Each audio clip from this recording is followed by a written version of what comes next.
भारत की जेल में कैद और मुमकिना सजाए मौत का सामना करने वाले कश्मीरी लीडर यासीन मलिक के केस के हवाले से यूएन स्पेशल प्रोसीजर ब्रांच बशमूल UN working group on arbitrary detention में पिटीशन दायर करने का फैसला कर लिया गया। इस हवाले से लंदन में मुनक्दा प्रेस कॉन्फ्रेंस में इंसानी हुकूक और बैनुल-अक़वामी कानून के माहिर बैरिस्टर कारर बिकली का कहना था कि ख्वाह कोई भी शख्स हो और इस पर किसी भी किस्म के इल्जामात हों, इसे मुनसिफाना ट्रायल का हक हासिल है। उन्होंने कहा यासीन मलिक के केस में वो अपनी कानूनी टीम को तफसीली हिदायत नहीं दे सकते, उन्हें अपने खानदान के अफराद से भी राब्ता करने की इजाजत नहीं, उन्हें कैद तन्हाई में रखा गया है जिसके सबब उनकी जिस्मानी और जहनी सेहत पर गहरे असरात मुरतब हुए हैं। इन तमाम मसाइल को आर्बिट्री डिटेंशन के सामने उठाया जाएगा और उनसे कहा जाएगा कि वो इस मामले की तहकीकात करें। उन्होंने कहा पटिशन दायर करने का वक्त इंतहाई अहम है क्योंकि यासीन मलिक को मुमकिना सजाए मौत का सामना भी करना पड़ सकता है। बैरिस्टर अक्सा हुसैन ने इस उम्मीद का इजहार किया कि भारतीय हुकूमत ग्रुप के नताइज का नोटिस लेकर इसकी सिफारिशात पर अमल करेगी। उन्होंने कहा अक़वाम मुत्तहिदा की दीगर खुसूसी नुमाइंदों से भी राब्ते कायम किए जाएंगे। Mr. Malik's case with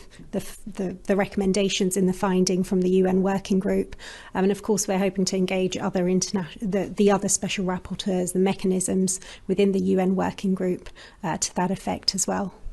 Okay, so as we've already discussed, the petition is drafted on the basis that Mr. Malik's detention currently is arbitrary because of the fair trial violations, the due process violations, and that which has occurred whilst he is being detained, the circumstances of that detention, including the lack of access to his family and his legal team. This petition demonstrates that, and this petition asks the UN Working Group on Arbitrary Detention to make a ruling to that effect. JKLF बरतानिया के सदर Liaquat loan ने कहा कि अगर इस मसला से ना निपटा गया तो आज यासीन मलिक है, कल कोई और होगा, इसलिए इंटरनेशनल कम्युनिटी को मुदाखलत करनी चाहिए क्योंकि वो भारत के साथ दो तरफा तिजारत भी करते हैं। इसमें like United nation human rights commission, amnesty international और जितने भी इदारे हैं वो इस पे जो है वो यासीन मलिक और उसके अलावा जितने भी पॉलिटिकल प्रिजनर्स हैं जम्मू कश्मीर स्टेट में, जर्नलिस्ट हैं इन द प्रिजन, वो उसके बारे में जो है वो ज़रूर कंसर्न जो है वो जो रेज़ किया गया आज की पिटीशन में उसको एड्रेस करेंगे।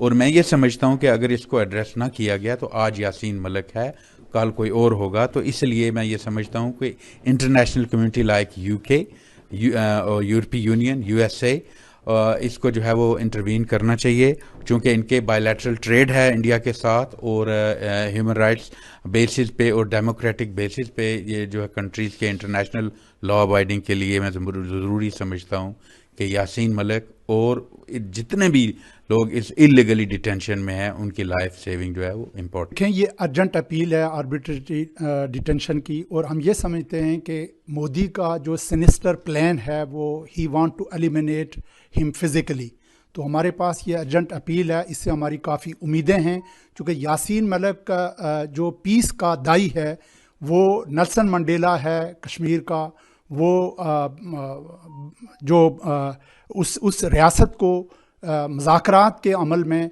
इस यासीन मलिक ने ही लाया। तो मैं ये समझता हूँ कि इस वक्त कश्मीरी हिंदुस्तान की सिविल सोसाइटी, पाकिस्तान की civil society, international civil society और human right activist they can play a vital role to save Yasin. जी देखिए, यासीन मलिक साहब और बाकी जो कश्मीरी असीरान हैं, they are part of the solution, not part of the problem. यहाँ जो लोग बर्र-ए-सगीर में अमन चाहते हैं, दायमी अमन चाहते हैं, all roads go through these Kashmiri leaders. तो यासीन मलिक साहब के ख़िलाफ़ इतना इक़दाम करना कि उनको सज़ाए मौत की सज़ा देना, ये फिर इसका मतलब है कि हिंदुस्तान की गवर्नमेंट जो है मसला कश्मीर को हल नहीं करना चाहती और अमन नहीं चाहती।